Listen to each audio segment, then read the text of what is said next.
नमस्कार। न्यूज सही समय में आपका स्वागत है। अब बात करते हैं सिलवानी की उस बड़ी खबर की, जहां किसानों की जमीनों पर अवैध कॉलोनाइजेशन का खेल तेजी से बढ़ रहा है।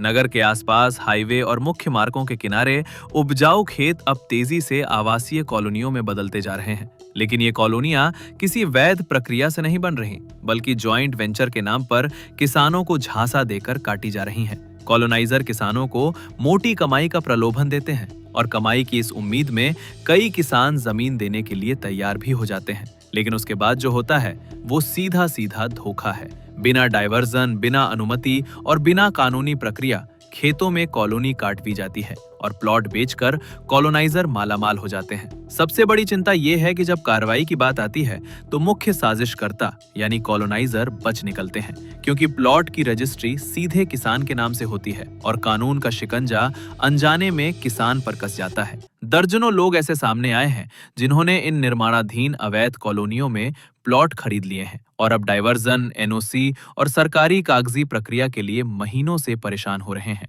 इन कॉलोनियों में मूलभूत सुविधाओं का भी अभाव है। न सड़कें सही, न नाली का इंतजाम, न पानी की सुविधा।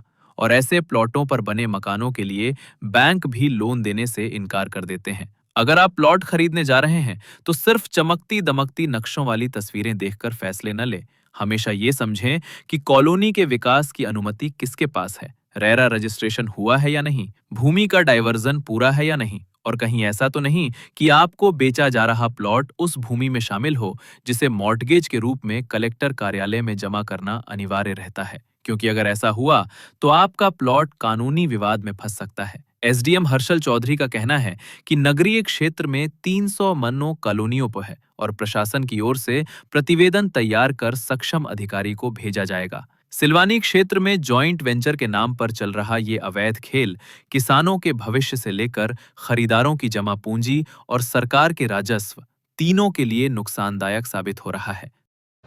नगरीय क्षेत्र में अवैध कॉलोनियों पर कार्रवाई का क्षेत्राधिकार नगरपालिका अधिनियम के अनुसार कलेक्टर महोदय को है।